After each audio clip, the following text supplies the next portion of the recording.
কাছে কিংবা দূরে, সদস্য অথবা প্রবাসী যে যেখানে বসে আমার ভিডিও দেখছেন, আপনাদের সবাইকে জানাচ্ছি অনেক অনেক প্রীতি এবং শুভকামনা।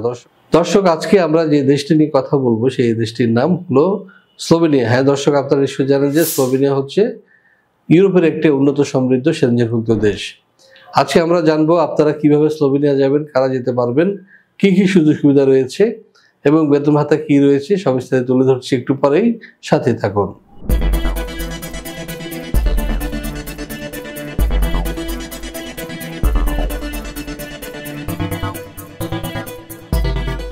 দর্শক, শুরুতে চলুন জেনে আসি কেমন দেশ এই স্লোভেনিয়া। মধ্য ইউরোপের দেশ স্লোভেনিয়ার প্রাতিষ্ঠানিক নাম দ্য রিপাবলিক অব স্লোভেনিয়া। এর পশ্চিমে রয়েছে ইতালি, উত্তরে অস্ট্রিয়া, উত্তর পূর্বে হাঙ্গেরি, দক্ষিণ পূর্বে ক্রোয়েশিয়া এবং দক্ষিণ পশ্চিমে আড্রিয়াটিক সাগর। স্লোভেনিয়া পাহাড় ও বন সমৃদ্ধ একটি দেশ। মোট আয়তন 20,771 বর্গ কিলোমিটার এবং জনসংখ্যা 2.1 মিলিয়ন। এর আগে এটি ছিল যুগোস্লাভিয়ার একটি অংশ।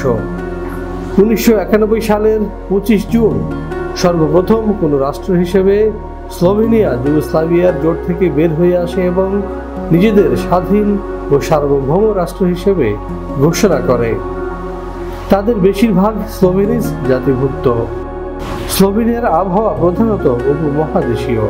লুবলিয়ানা দেশটির রাজধানী ও সর্ববৃহৎ শহর। 2002 সালে জরিপ মতে স্লোভেনিয়া মুসলমানের সংখ্যা 47,824, যা মোট জনসংখ্যার শতকরা 2.4 ভাগ। হ্যাঁ দর্শক, এবার আমরা যেটি জানবো সেটি হচ্ছে যে স্লোভেনিয়ায় বর্তমানে কি ধরনের কাজ রয়েছে। ইউরোপের সেনজেনভুক্ত দেশসমূহে যেতে চাইলে অনেকের কাছে প্রথম পছন্দ স্লোভেনিয়া, কেননা এখনো এখানে খুব বেশি বাইরের মানুষ নেই। স্লোভেনিয়ার ইমিগ্রেশন পলিসি দীর্ঘমেয়াদে যারা দেশটিতে বসবাস করতে চান তাদের জন্য আদর্শ। স্লোভেনিয়ার ভিসার সাথেই পাওয়া যায় 2 বছরের টিআরসি।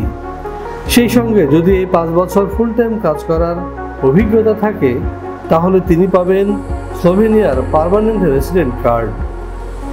স্লোভেনিয়ার বর্তমানে কাজের সুযোগ রয়েছে কনস্ট্রাকশন, ফ্যাক্টরি, অ্যাগ্রোভেজ ফ্যাক্টরি প্রভৃতি।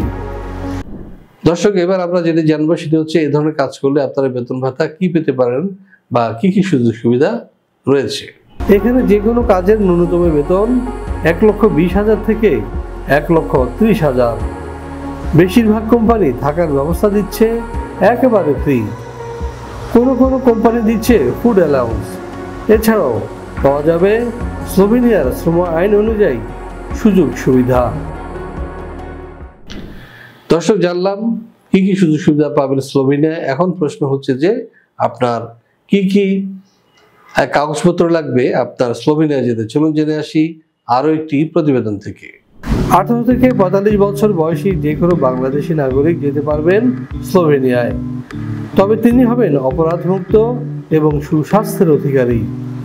স্লোভেনিয়ার ওয়ার্ক পারমিট ভিসা পেতে আপনার প্রয়োজন হবে ছবি, পাসপোর্ট, এনআইডি, জন্ম নিবন্ধন, শিক্ষাগত যোগ্যতার সনদ, কাজের অভিজ্ঞতার সনদ, সিভি অথবা বায়োডাটা।